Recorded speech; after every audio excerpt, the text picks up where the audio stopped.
प्रिय विद्यार्थियों, आज हम एल्कीन की रासायनिक अभिक्रियाओं के बारे में अध्ययन करेंगे। प्रथम हाइड्रोबोरीकरण, हाइड्रोबोरेशन। जब एल्कीन की अभिक्रिया बोरान हाइड्राइड से करवाई जाती है तो योगात्मक अभिक्रिया के फलस्वरूप ऑर्गेनोबोरेन प्राप्त होते हैं। जैसा कि इस अभिक्रिया से स्पष्ट है कि जब एल्कीन के साथ बोरान हाइड्राइड की अभिक्रिया होती है तब उत्पाद के रूप में ऑर्गेनोबोरेन बनते हैं। ऑर्गेनोबोरेन का ऑर्गेनिक सिंथेसिस में बहुत महत्व है। इस अभिक्रिया के लिए सबसे उपयुक्त बोरेन टेट्राहाइड्रोफ्यूरेन BH3 PHF का विलयन प्रयुक्त होता है।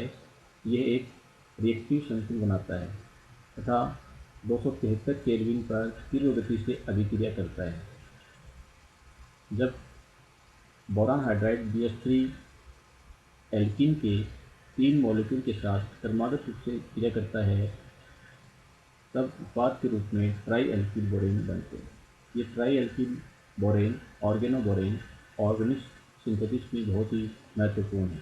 इनसे विभिन्न कार्बनिक यौगिक का संश्लेषण किया जाता है। नेक्स्ट मैकेनिज्म, BH3 एक इलेक्ट्रॉन न्यून यौगिक है।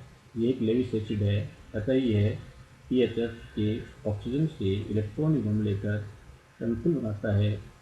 जब यह संकुल एल्कीन के डबल बॉन्ड के समीप आता है तो पाई इलेक्ट्रॉन BH3 के बोरॉन के पी कक्षक में स्थानांतरित होकर एक पाई संकुल बनाते हैं। यहाँ पर BH3 जो है वह एल्कीन के डबल बॉन्ड के संपर्क में आता है, तब पाई इलेक्ट्रॉन BH3 के बोरॉन के पी कक्षक में स्थानांतरित होते हैं, जिसके फलस्वरूप यहाँ पर पाई संकुल है वो बनता है। सेकंड स्टेप में पाई संकुल एक चक्रीय चतुष्फलकीय ट्रांजिशन स्टेट में परिवर्तित हो जाता है। इस ट्रांजिशन अवस्था में बोरॉन कम प्रतिस्थापित डबल बॉन्डेड कार्बन से जुड़ना प्रारंभ होता है। साथ ही एक BH बनकर टूटना, हाइड्रोजन अधिक प्रतिस्थापित कार्बन से जुड़ना और पाई बनकर टूटना एक साथ होता है। जैसा कि यहाँ प्रदर्शित किया गया है, यहाँ पर एक चतुष्केंद्र की ट्रांजिशन स्टेट संक्रमण अवस्था बनती है, जिसमें बोरॉन है वो कम प्रतिस्थापित डबल बॉन्डेड कार्बन से जुड़ना प्रारंभ करता है। साथ ही एक BH बंध का टूटना, हाइड्रोजन का अधिक प्रतिस्थापित कार्बन से जुड़ना और पाई बंध का टूटना, ये सब इसमें एक साथ होते हैं। यह ट्रांजिशन अवस्था, संक्रमण अवस्था एल्कील बोरेन में परिवर्तित हो जाती है। इस प्रकार BH3 का एक हाइड्रोजन एल्कील समूह से प्रतिस्थापित हो जाता है। यह अभिक्रिया तब तक चलती है जब तक कि तीनों हाइड्रोजन एल्कील समूह से प्रतिस्थापित नहीं हो जाए। इस प्रकार ट्राई एल्कील बोरेन बनते हैं। अतः जब बोरॉन हाइड्राइड BH3 की अभिक्रिया एल्कीन के 3 मॉलिक्यूल से होती है तब यह अभिक्रिया क्रमागत रूप से संपन्न होती है और यहाँ पर उत्पाद के रूप में ट्राई एल्कील बोरेन बनता है। यह अभिक्रिया चक्र वर्णात्मकता एवं मार्कोनिकोव के नियमानुसार होती है। BH3 में ध्रुवीकरण के उपरांत H- और BH2+ का योग पाई बंध पर एडिशन होता है। अतः H- उस कार्बन पर जुड़ता है जिस पर हाइड्रोजन की संख्या पहले से कम होती है तथा धनात्मक भाग उस कार्बन पर योग करता है जिस पर हाइड्रोजन की संख्या अधिक होती है। बड़ा समूह बल्काइल ग्रुप होने के कारण भी BH2 कम प्रतिस्थापित कार्बन पर योग करता है। ऑर्गेनोबोरेन की विभिन्न ऑर्गेनिक सिंथेसिस में महत्वपूर्ण भूमिका है, जिससे कई प्रकार के कार्बनिक यौगिक सिंथेसिस किए जाते हैं। जैसे ट्राई एल्कील बोरेन, जब इसका एसिडिक हाइड्रोलाइसिस करते हैं, अम्लीय जल अपघटन करते हैं, तब उत्पाद के रूप में यहाँ पर एल्केन बनते हैं। एवं जब ऑर्गेनोबोरेन का H2O2 और क्षारीय विलयन से ऑक्सीकरण होता है तब उत्पाद के रूप में एल्कोहल बनते हैं। इसी प्रकार ट्राइएल्किल बोरेन की अभिक्रिया आयोडीन और NaOH से कराते हैं तब उत्पाद के रूप में यहाँ पर एल्किल आयोडाइड बनते हैं। अतः ऑर्गेनोबोरेन ट्राइएल्किल बोरेन से विभिन्न कार्बनिक यौगिक है वो सिंथेसिस किए जाते हैं। नेक्स्ट ऑक्सीमर्क्यूरीकरण अपचयन। जब एल्कीन की विक्रिया पीएचएफ और जल की उपस्थिति में मर्क्यूरिक एसीटेट से करवाते हैं तो मार्कोनिकोव के नियम के अनुसार एडिशन होकर हाइड्रोक्सी मर्करी यौगिक बनते हैं। यह विक्रिया ऑक्सीमर्क्यूरीकरण कहलाती है। अतः यहाँ पर उत्पाद के रूप में हाइड्रोक्सी मर्करी यौगिक बनते हैं। जब इस मर्करी यौगिक का अपचयन सोडियम बोरोहाइड्राइड NaBH4 से कराते हैं जब इस मर्करी यौगिक का अपचयन NaBH4 सोडियम बोरोहाइड्राइड से कराते हैं तो उत्पाद के रूप में यहाँ पर एल्कोहल प्राप्त होते हैं और साथ ही यहाँ पर मर्करी जो है वो मुक्त होती है। इस स्टेप को विमर्क्यूरीकरण कहते हैं। उत्पाद से स्पष्ट है कि इन अभिक्रियाओं के द्वारा जल का एक मोल जो है डबल बॉन्ड पर मार्कोनिकोव के नियम के अनुसार एडिशन होता है, योग होता है। नेक्स्ट हाइपोहेलस एसिड का योग। एल्कीन जल व क्लोरीन की उपस्थिति में मार्कोनिकोव के नियमानुसार एडिशन रिएक्शन दर्शाते हैं। एल्कीन पर जब हाइपोहेलस एसिड HOCl का योग होता है तो उत्पाद के रूप में यहाँ पर हेलोहाइड्रिन बनते हैं। योगात्मक हेलोहाइड्रिन कहलाते हैं। इनको हम एडिशन हेलोहाइड्रिन कहते हैं, अर्थात डबल बॉन्डिंग पर OH एवं हेलोजन परमाणु जुड़ जाते हैं। प्रथम स्टेप में हाइपोहेलस एसिड से इलेक्ट्रोफाइल का निर्माण होता है। प्रथम स्टेप में यहाँ पर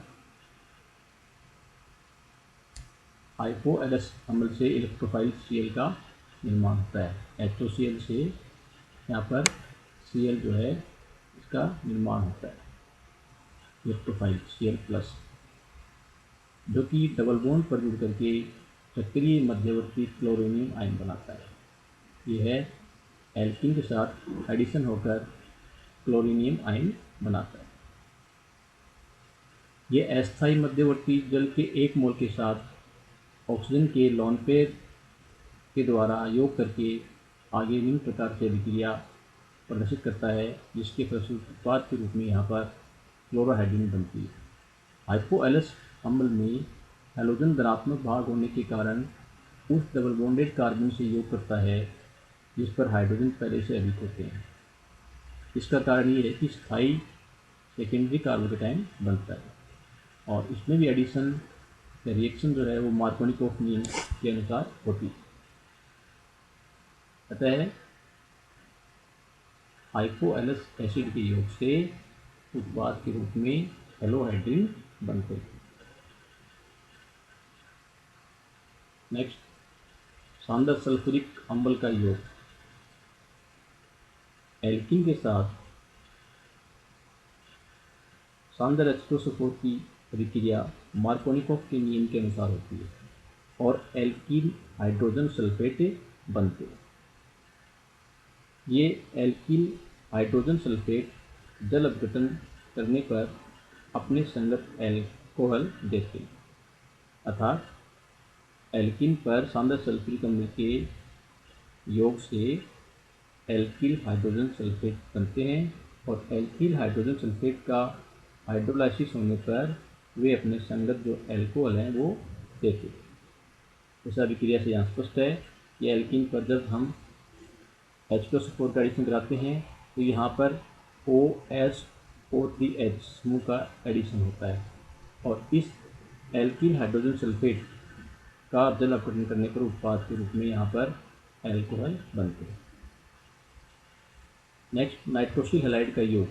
नाइट्रोसिल हैलाइड NOCl, जिसे हम किल्डेन अभिकरणक भी कहते हैं, इसका योग भी एल्कीन पर मार्कोनिकोव के नियम के अनुसार होता है।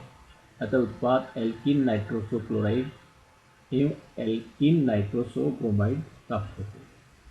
जब एल्कीन पर NOCl का योग होता है तो उत्पाद के रूप में यहाँ पर एल्कीन नाइट्रोसो क्लोराइड है वो प्राप्त होता है। नेक्स्ट जल का योग या जल योजन। एल्कीन जो है अम्ल उत्प्रेरक की उपस्थिति में जल से एडिशन करके अपने संगत एल्कोहल बनाते हैं। जल का एडिशन डाइल्यूट H2SO4 या H3PO4 या SiO2 की उपस्थिति में होता है। जैसा इस अभिक्रिया से स्पष्ट है कि एल्किन का जलयोजन तनु एस्ट्रोसफोर की पुष्टि में होने पर उत्पाद के रूप में यहाँ पर एल्कोहल बनते। नेक्स्ट, हाइड्रोफॉर्मिलीकरण ऑक्सो अभिक्रिया। जब एल्किन की कार्बन मोनोऑक्साइड CO और H2 के साथ धातु उत्प्रेरक जैसे कोबाल्ट की उपस्थिति में उच्च दाब और ताप पर अभिक्रिया कराते हैं तो कार्बोनिल यौगिक एल्किनल प्राप्त होते हैं, अर्थात एल्डिहाइड प्राप्त होता है। इसमें डबल बॉन्डेड पर H और CHO समूह का योग होता है। जैसा कि इस अभिक्रिया से स्पष्ट है कि एल्किन पर CO और H2 का एडिशन कोबाल्ट की उपस्थिति में उच्च ताप और दाब पर कराते हैं तो उत्पाद के रूप में यहाँ पर एल्डिहाइड प्राप्त होते हैं। उत्पाद के रूप में यह एल्डिहाइड का मिश्रण प्राप्त होता है जिसका सेपरेशन है वो डिस्टिलेशन आसवन के द्वारा आसानी से किया जा सकता है। नेक्स्ट, एल्केन का योग एल्किलीकरण, एडिशन ऑफ एल्केन, एल्काइलेशन। अम्ल उत्प्रेरक की उपस्थिति में एल्कीन व एल्केन एडिशन रिएक्शन करते हैं जिसके फलस्वरूप उच्च एल्केन की प्राप्ति होती है, अर्थात जब आइसोब्यूटिलीन 2 मेथिल प्रोपीन और आइसोब्यूटेन 2 मेथिल प्रोपेन की अभिक्रिया अम्ल उत्प्रेरक सांद्र H2SO4 की उपस्थिति में 273 केल्विन ताप पर कराते हैं तो एडिशन रिएक्शन के फलस्वरूप उत्पाद के रूप में यहाँ पर आइसोऑक्टेन 2,2,4 ट्राईमेथिल पेंटेन बनता है। अतः इस अभिक्रिया में एल्कीन पर एल्केन का एडिशन होता है और इस अभिक्रिया में आइसोब्यूटिलीन जिसका IUPAC नाम है 2 मेथिल प्रोपीन और आइसोब्यूटेन जिसका IUPAC नाम है 2 मेथिल प्रोपेन, इनकी अभिक्रिया सांद्र H2SO4 की उपस्थिति में होने पर उत्पाद के रूप में 2,2,4 ट्राईमेथिल पेंटेन जिसे आइसोऑक्टेन भी कहते हैं बनता है। नेक्स्ट, एल्किन का योग एल्किनीकरण, एडिशन ऑफ एल्किन। इस अभिक्रिया में अम्ल उत्प्रेरक की उपस्थिति में डाइमेराइजेशन होता है। अम्ल उत्प्रेरक जैसे H2SO4 या H3PO4 की उपस्थिति में 80 डिग्री सेल्सियस ताप पर आइसोब्यूटिलीन का द्वितीयकरण होने पर यहाँ पर ऑक्टीन के 2 समावरी का मिश्रण प्राप्त होता है। जैसा इस रिएक्शन से स्पष्ट है कि यहाँ पर आइसोब्यूटिलीन का सांद्र H2SO4 की उपस्थिति में 80 डिग्री पर डाइमेराइजेशन द्वितीयकरण हो जाता है जिससे यहाँ पर ऑक्टीन के 2 समावरी का मिश्रण प्राप्त होता है 2,2,4 ट्राईमेथिल 1पेंटीन तथा 2,4,4 ट्राईमेथिल 1पेंटीन तथा 2,4,4 ट्राईमेथिल 2पेंटीन का मिश्रण प्राप्त होता है। अतः एल्किन के द्वितीयकरण से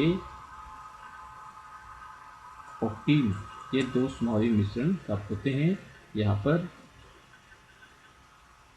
आइसोब्यूटिलीन के डाइमेराइजेशन से 2,4,4 ट्राईमेथिल 1पेंटीन और 2,4,4 ट्राईमेथिल 2पेंटीन प्राप्त होती है। इस अभिक्रिया को एल्किनीकरण कहते हैं। Thank you.